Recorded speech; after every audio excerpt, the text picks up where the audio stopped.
ay meron isang lalaki na namuno sa Japan noong huling bahagi ng 1500s. Ang tagal na, no? Isa po siyang Hapon at siya ay nagpatayo ng isang malaking estatwa, malaking rebulto ni Buddha para sa dambana sa Kyoto. Ang nagtrabaho dito, ang gumawa dito ay more than 50,000 people. No, na mga lalaki ang gumawa. At ginawa ito sa loob ng 5 taon. Ngunit hindi pa natatapos sa paggawa nito, ay nagkaroon ng malakas na lindol sa Japan noong 1596. Ang nangyari, bumagsak ang bubong ng templo at tinamaan ang malaking rebulto at ito ay nasira. Galit na galit si Hideyoshi. Nagalit siya at sumigaw siya ng ganito. Inilagay kita dito, pinana sa galit niya, pinana niya ang natitirang rebulto na nasira. At sabi niya, inilagay kita dito, gumastos ako ng malaking halaga, pero hindi mo man lang kayang ingatan ang iyong templo. So, pag-usapan po natin sa umaga nito, ang tema, abandoning polytheism in all its forms. Ano po yung polytheism? Polytheismo. Ano pong ibig sabihin kapag sinabi natin polytheism? Polytheism is the worship and belief of many gods. It is the worshiping and belief of many gods. Ito ay pagsamba sa maraming Diyos. Poly means many. Theo means God. Pagsamba sa maraming Diyos. Is it a sin? Ito po ba'y kasalanan? Of course, lahat po tayo ay sisigaw, yes, it is a sin. Ang Biblia ay malinaw na nagtuturo laban sa gawang ito. Sa Exodus chapter 20 na binasa natin, verse 3, huwag kayong magkakaroon ng ibang Diyos maliban sa akin, kasama sa 10 utos ng Diyos. Sa Deuteronomy chapter 6 verse 4, at sabi ng Diyos, tingnan ninyo mga Israelita, si Yahweh lamang ang Diyos. May nangyayari po bang ganito? Madami po. The ancient Greece had 12 Olympian gods and goddesses. Ang Greek po ay may 12 Diyos na dinidiyos noon at pinangungunahan ni Zeus. Ang mga Israelita, mga Hebreo pa noon before the calling of Abraham, sila rin po ay sumasamba sa maraming Diyos. Alam po natin lahat na kami ay galing ng Nepal. The dominant religion in Nepal is Hinduism, and they practice polytheism. Alam niyo po ba kung ilang Diyos ang dinidiyos ng mga Hindus? In Hinduism, there are about 330 million gods. Ganyan kadami ang sinasamba nila. Ang kinikilalang Diyos ng mga Hindus ay si Brahman. Kailangan niya ng katulong, kaya mayroon pang ibang Diyos maliban sa kanya. Ang Trinidad ng mga Hindus ay sina Lord Brahma, the Creator, ang Diyos na lumikha ng mundo at lahat ng nabubuhay na bagay daw. Ang pangalawa ay si Lord Vishnu, the Preserver, ang Diyos na nagpapanatili at nagpoprotekta sa universe. At ang pangatlo ay si Lord Shiva, the Destroyer, ang Diyos na nagwawakas sa lahat. So, paano naging 330 million gods meron ang mga Hindus? Don't you know that they believe in reincarnation? Naniniwala sila sa reincarnation. Ang isang Atman, pag sinabing Atman, ito ay kaluluwa o espiritu. Ang isang Atman ay maaaring pumasok sa katawan ng anumang bagay na may buhay, living things, tulad ng tao, pwede silang pumasok sa tao, sa hayop, o sa halaman. At pagkatapos, pinaniniwalaan nila na ito ay Diyos at kanilang sinasamba. Nung ako po ay nasa Cambodia, nagtaka po ako bakit ang daming tao sa isang lugar. So kami po'y nag-iisyoso, no? Ang kanilang tinitingnan. Ang nakita ko ay isang papaya. Ang papaya mula sa itaas hanggang sa baba, ang daming bunga namumutakti isa po nga sinamba ng mga Hindus na nandoon sa Cambodia. All these kinds of gods are mentioned in various Hindu scriptures. Meron silang maraming iba't ibang uri ng mga Diyos. May mga Diyos na sanggol, mga Diyos na bata, mga Diyos na teenager, at meron mga Diyos na nakakatanda. Maraming mga Diyos. May mga Diyos para sa nayon. Mayroon silang sinasambang Diyos para sa lungsod, sa ibang mga distrito, at mga Diyos sa pambansang level. They also have gods for families, pamilya. Alam niyo po ba, sinasamba ng mga anak ang mga namatay nilang magulang at iba pang mga mahal sa buhay. Lalo na kapag ang mga namatay na ito ay may good karma. Maging ang mga bayani nila, katulad ni Jose Rizal natin, maging ang mga bayani, mga taong tumulong sa kanila sa panahon ng bagyo, tumulong sila sa kanila sa kahirapan ng kagutuman, at tumulong sa kanila sa panahon ng giyera. Sila ay mga Diyos nila na kanilang sinasamba. They worship them to show their gratitude. Hindi lamang tao, sabi ko po sa inyo, maging alaman at mga hayop, sinasamba nila ang baka. Bakit nila sinasamba ang baka? Sacred ang baka sa kanila. Dahil ang baka daw ay kumakatawan sa Mother Earth.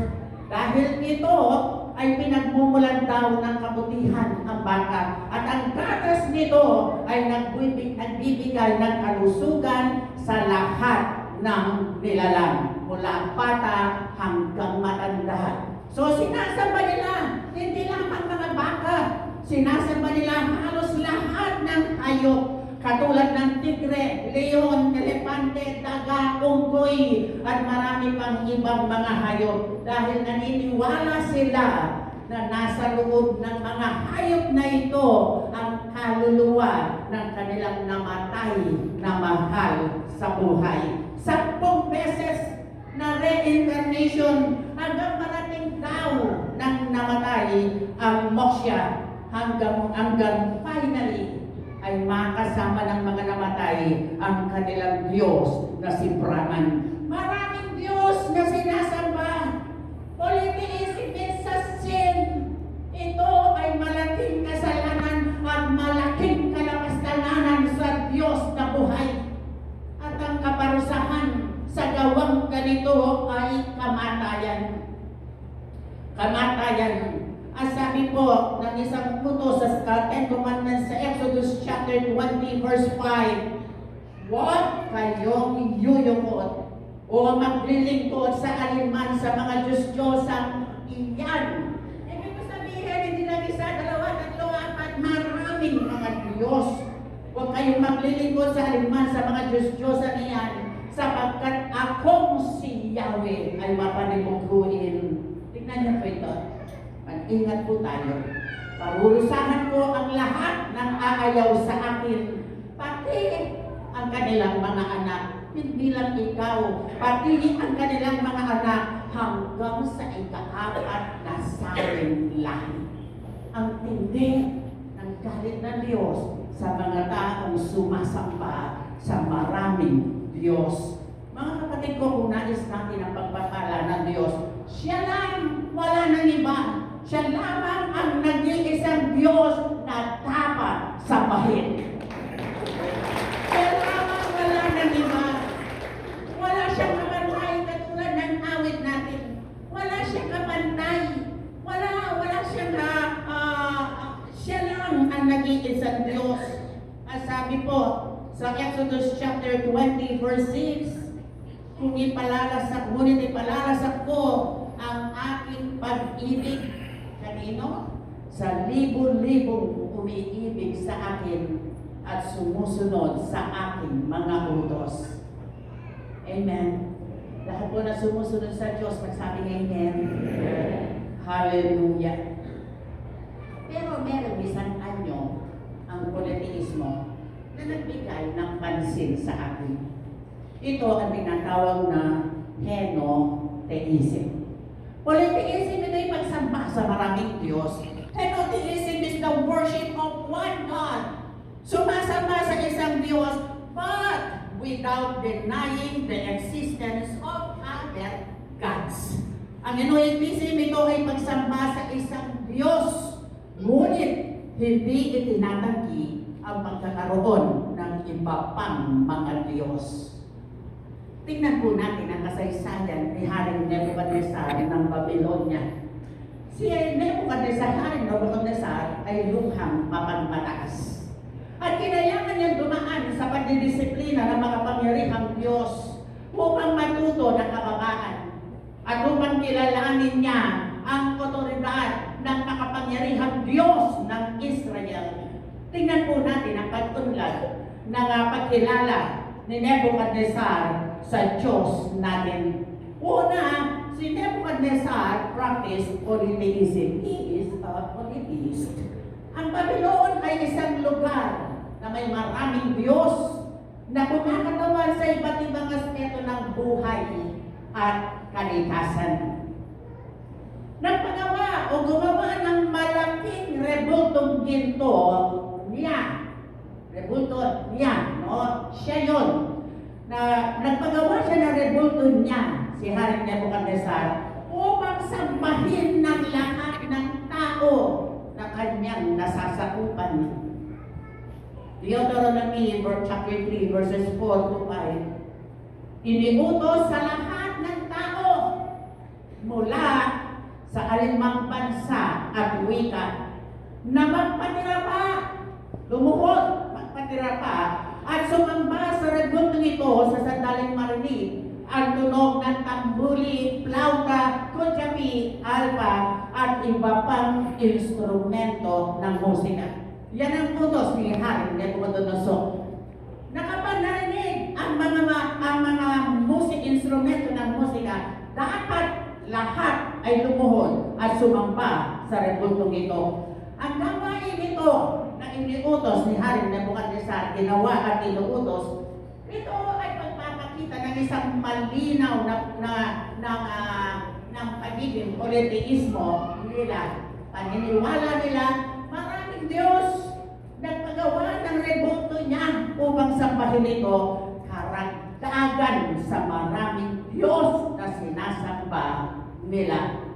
Siya po, ang Babylonia, sa pangunguna ni Haring Nebuchadnezzar, ay sumasamba sa maraming Diyos.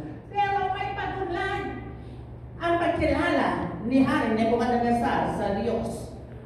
So, Nebuchadnezzar, the henotheist, again, pag sinabi natin ng atheismo, ay ang pagsamba sa isang Diyos nang hindi itinatanggi ang pagkakaroon ng iba pang mga Diyos. Dumating si Haring Nebuchadnezzar sa isang yugto kung saan sinimulan niyang kilalanin ang kapangyarihan ng Diyos ng Israel. Praise God!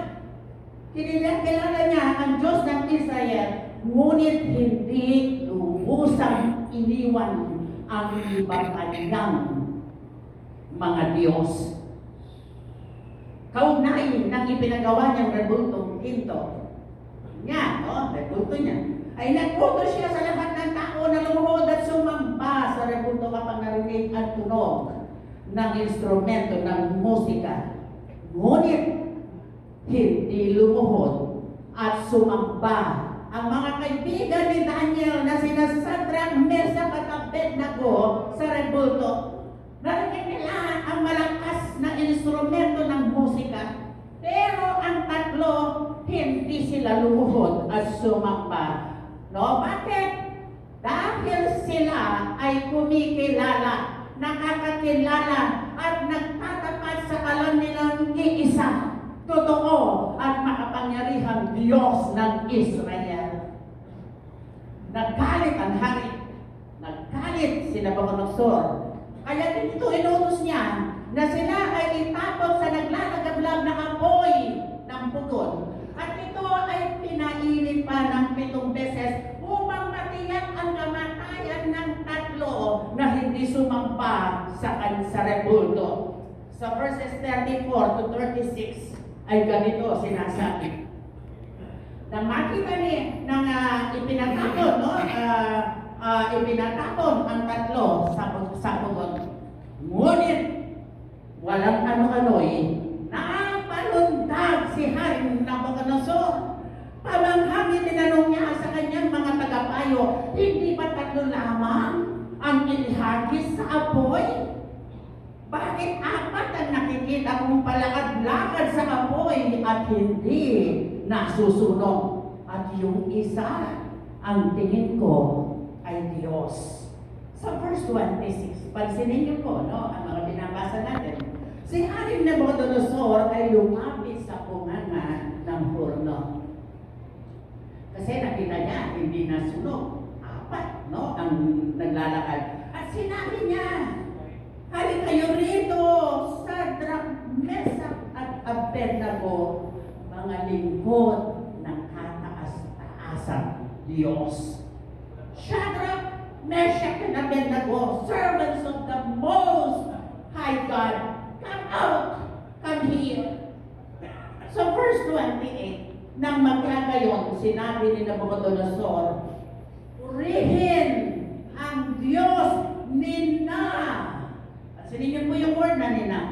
Purihin ang Diyos nina Sadrach, Mesach, at Abednego, na nagsugo ng kanyang mga anghel at nagligtas sa kanyang mga lingkod. So, pagkaman sinabi ko kanina na sumulong at umunlad ang pagkilala ni Haring Nabucodonosor sa Diyos ni Sadrach, Mesach, at Abednego, ito ay hindi pa lubusan ganap. Bakit po? Yes! Kinilala niya na ang Diyos ng Israel ang pinakamakapangyarihang Diyos. Pero, isa lang siya sa maraming Diyos na kinikilala nila at ng buong Babylonia. Para sa kanya, maraming Diyos. At ang Diyos ni Sadrach, Mesach, at Abednego lang ang pinakamakapangyarihan sa maraming Diyos. Pangalawang napansin ko sa mga salita ni Haring Nabucodonosor, hindi din niya kinilala na ang Diyos ng Israel ay kanyang Diyos. Bakit? Reading between the lines, ang sabi po, sila, ang 3, sila ay mga lingkod. Salita ni Nabucodonosor, sila ay mga lingkod ng kataas-taasang Diyos. Pangalawa, purihin ang Diyos nina Sadrach, Mesach, at Abednego. Siya po ay henotheist dito. No? Pagsamba sa isang Diyos. Pero hindi ko binilala pa rin sumasamba sa maraming Diyos. Hindi niya tinanggap. Hindi pa niya tinanggap na Diyos niya. Ang Diyos ni Sadrach, Meshach, at Abednego. Pero sa bandang huli, makikita natin ang galaw ng Diyos sa haring ito. Pagmula sa politeismo, naging henotismo siya, at ngayon makikita natin Nebuchadnezzar, the monotheist. What is monotheism? Ano ang monotheismo? Monotheism is the belief in a single, all-powerful God. Ang pagsamba sa iisang Diyos, ito ay paniniwala sa iisang Diyos na makapangyarihan sa lahat. Wala nang iba.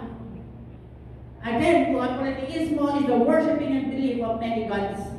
Ang henotheismo, acknowledging many gods but worship only one. Sabi ko po kanina, hindi pa ganap ang pagkilala ni Nebuchadnezzar sa Diyos. Bakit po? Dahil makikita natin sa Daniel chapter 4 ang mataas na pagkilala niya sa kanyang sarili. Sinabi ni Nabucodonosor ay lubuhan mapagmataas. Biro ko nagpagawa ng rebulto niya at nais niya, utos niya, lahat ay kailangan sumamba sa rebultong ito. Sa Daniel chapter 4 verse 30 ay makikita natin ang kanyang kataasan. Ang sabi po ng talatang 30, hindi ba ang dakilang Babylonia ay itinayo ko bilang maharlika kong tirahan, sa pamamagitan ng aking kapangyarihan at para sa kalwalatian ng aking pagiging hari. Na bagamat nakita niya ang malaking himala, na nakita niya ang kilos ng makapangyarihang Diyos ng Israel, pero hindi pa rin niya kinilala ang Diyos ng Israel at iniisip pa rin niya na nangyari at nagpangyari ang lahat ng bagay ng dahil sa Kanya at hindi sa Diyos natin. Nagalit ang Diyos sa Kanya dahil hindi niya kinilala ang kapangyarihan ng Diyos ng Israel na siyang makapangyarihang Diyos na may likha at nagpapangyari sa lahat ng bagay. Hindi siya, hindi tao, hindi sino man. Ang Diyos ang makapangyarihang Diyos at nangyayari ang lahat ng bagay na dahil sa Diyos na ating sinasamba, Diyos na makapangyarihan. Dahil sa kanyang kataasan, tinulungan siya ng Diyos na kapagpakumbabaan sa mahirap na kaparaanan. Sa Daniel chapter 4, kung babasahin po natin yung chapter 4, nawala ang katinuan ng isip ni Hari Nabucodonosor at nabuhay na parang hayop sa loob ng 7 taon sa parang. Nabuhay siya na parang hayop kasama ang mga mababagis na hayop at kumakain siya ng damo na parang baka. 7 taon, ganyan ang kalalagayan ng isang mataas na hari ng Babylonia. Pagkatapos ng 7 taon, ay pinanumbalik ng Diyos ang kanyang katinuan. At dahil dito, kung babasahin po natin, pinuri, niluwalhati, at pinarangalan niya ang Diyos na makapangyarihan.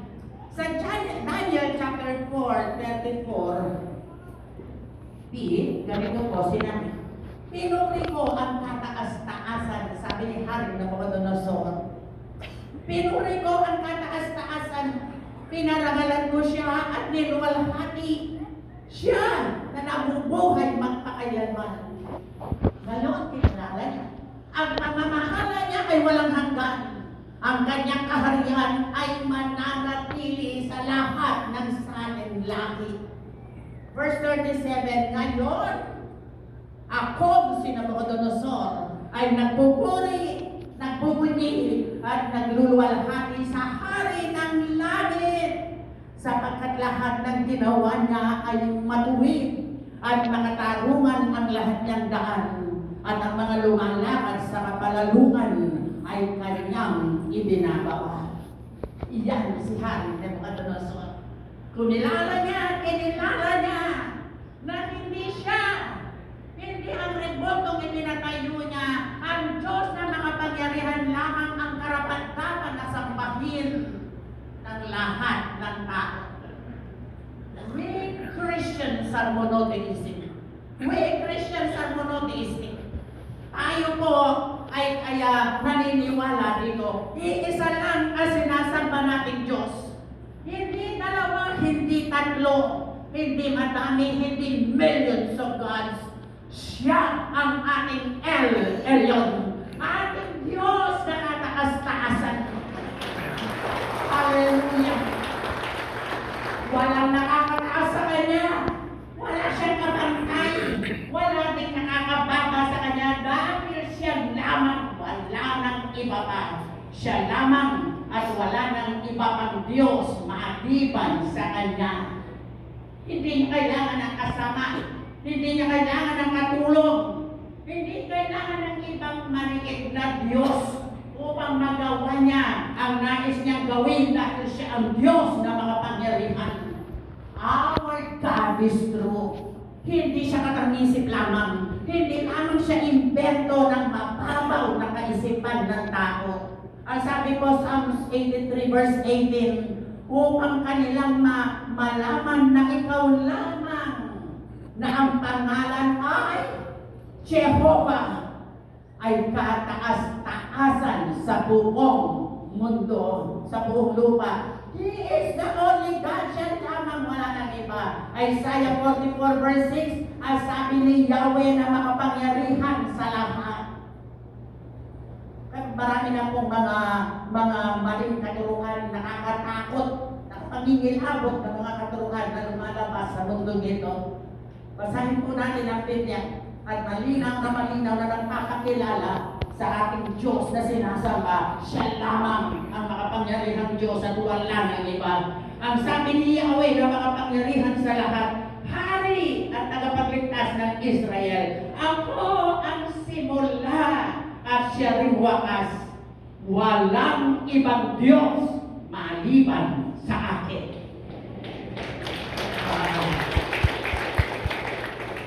Jeremiah chapter 10 verse 10, ngunit ikaw lamang, Yahweh.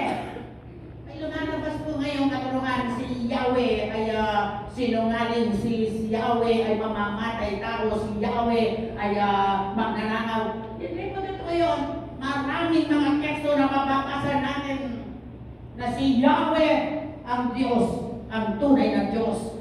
Ngunit ikaw lamang, Yahweh, ang tunay na Diyos. Ikaw ang Diyos na nabubuhay, ang haring walang katapusan. Our God is great and powerful. Psalm 86 verse 10, for you are great and do marvelous deeds. You alone are God. First Chronicles 29:11, sa iyo ang kadakilaan, ang kapangyarihan, ang karangalan at pagtatagumpay, sapagkat iyo ang lahat ng nasa langit at nasa lupa. Sa iyo ang buong pamamahala at ikaw ang hari ng lahat. Hallelujah! Siya po ang Diyos na sinasamba natin. Tayo pong mga Kristyano, walang ibang Diyos na sinasamba. Siya lamang, wala nang iba. Pero mag-ingat po tayo. Mag-ingat tayo sa pagsasalita na kinukuntinan natin ang mga gawa at paniniwala ng iba. O ba't yan lang? Retawag pintalan yung pastora, 330 million gods. Bakit ganun sila? Ilan sa atin na nagsasabi dito na ako ay mag-iisang Diyos na sinasamba. Base sa mga itinuturo mo ngayon, pastora, hindi ako politist, hindi ako enotis, monotis ako. Isa lang ang Diyos ko, ibig ko ang Diyos. Si Jesus lamang ang Diyos na sinasamba ko, wala nang iba. Pero sa buhay natin, maliban sa Diyos, ay meron pa tayong mga hayag o patagong ni Diyos. Mga pet idols. Iniibig ko ang Diyos, siya lamang, wala nang iba. Pero bandayan po natin ang ating mga sarili. Nagbigay ng halimbawa, ang maraming halimbawa ang Biblia, ng mga taong sinasabi o nagpapahayag na ang Diyos, siya lamang ang aming Diyos. Ngunit may mas na pinahahalagahan sa buhay. Si Asa. So, 1 Kings, unang hari, chapter 22, 43 to 44. Tinularan niya ang anak ni Asa. Tinularan niya ang halimbawa ng kanyang amang si Asa. Matuwid ang gawa niya sa paningin ni Yahweh. Matuwid ang gawa ni Asa. Subalit, sa verse 44, hindi niya naipaalis ang mga sambahan sa burol. Patuloy pa rin ang mga tao ng paghahandog doon ng mga alay at pagsusukob ng kamanyang. Na magamat kilala nila, naranasan nila, napatunayan nila na ang Diyos ng Israel ay Diyos na makapangyarihan ng iisang Diyos.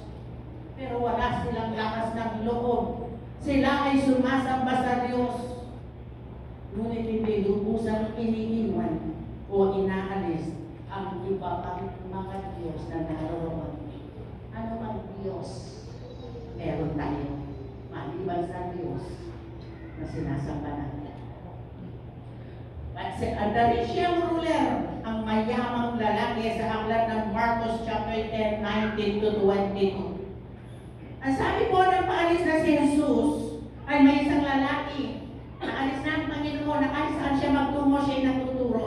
At dahil siya ay paalis, may isang lalaking mayaman o patakbong lumuhod. Take tanong, mabuting guro, ano po dapat kong gawin upang magkamit ako ng buhay na walang hanggan? Napakagandang tanong.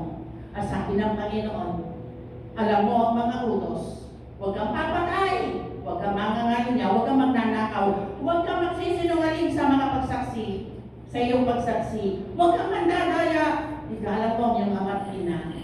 Ang sabi ng lalaki, Guro, ang lahat po ng iyan ay tinutapat ko na mula sa aking pagkabata. So tumingin ang Panginoon sa kanya, isa na lang, isang bagay ang kulang sa iyo. Kumayo ka at ipagbili mo ang iyong ari-arian at ipamigay sa mga dukha at magkakaroon ka ng kayamanan sa langit at pagkatapos bumalik ka dito sa akin at sumunod sa akin. Alam niyo ginawa na lalaki? Na mayaman. Namanglaw ang lalaki ng marinig ito. Namanglaw siya, nalungkot siya na sabihin ng Panginoon, ipagbili mo ang lahat na iyong ari-arian at bumalik ka dito.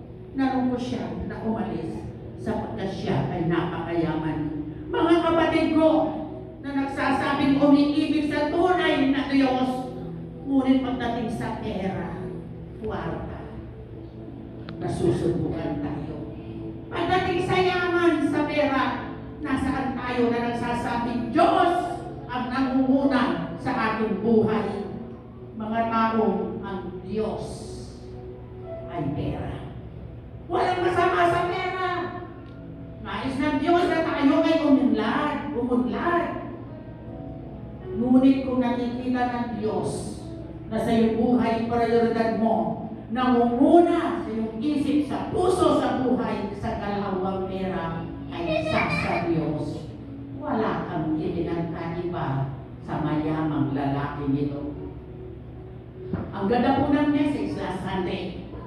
Walang Kristiyanong madamot. Walang Kristiyanong madamot.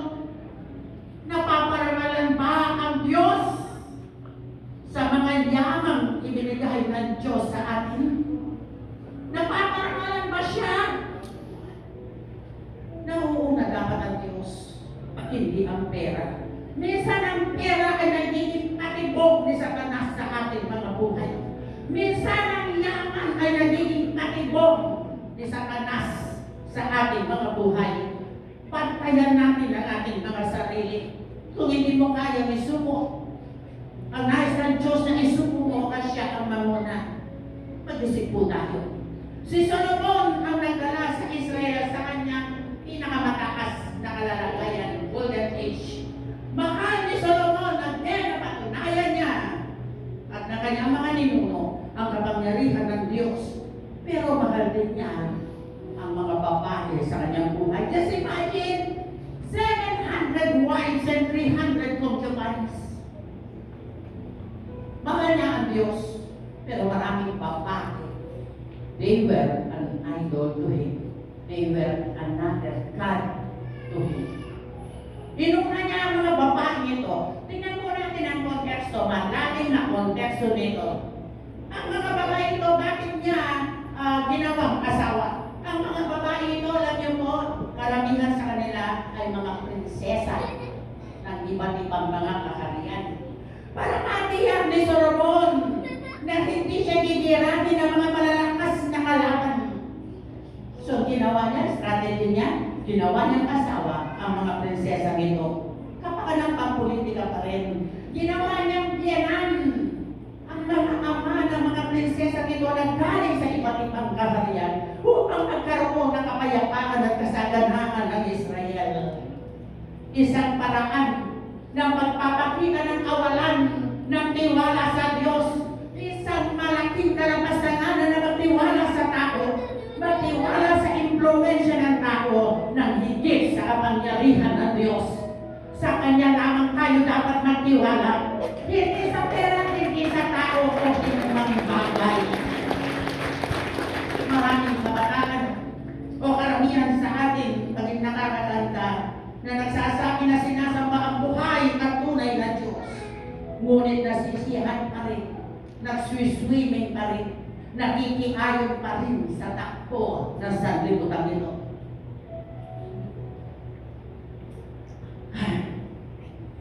Sana po, Makita natin. Ang sabi po ng Exodus 15:11, Ikaw, Yahweh, sino mga Diyos ang iyong kamukha? Sino kamukha mo? Na kabanalan ay kahanga-hanga. Sino ang katulad mo na kahanga-hanga, kahanga-hanga, dakila ang gawa? Sino? Tanungin ko kayo, sino?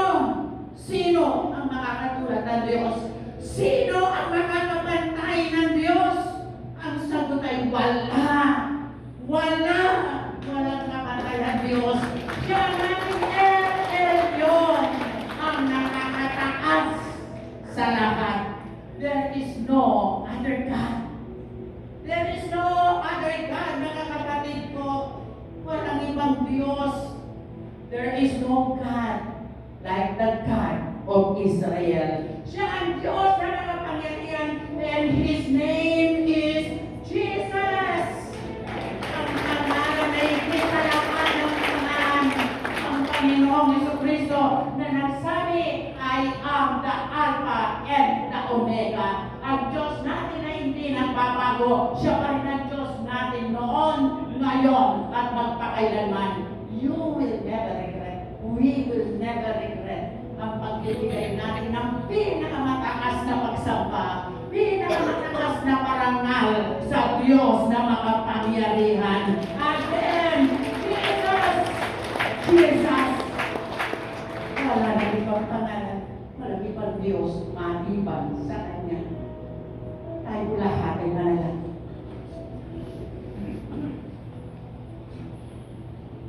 Salamat po, Panginoon. Salamat. Salamat sa iyong kabutihan at katapatan. Ang mga gawa mo noon, ngayon, at sa darating na panahon. Ito ay magawang mga gawang kapapagita na ikaw ang Diyos na makapangyarihan, wala nang iba. Panginoon, salamat sa mga pangalanan ganito. Dahil marami na akong mga katuruan na dumadagit sa iyong mga anak. Tulungan mo ang bawat isa, O Diyos, na manatili kami na kumikilala, sumasamba sa isa at makapangyarihang Diyos. Salamat po, Panginoon. Pinupuri namin at sinasamba. Maganda po tayo sa banal na hapunan. Tinatawag ko po ang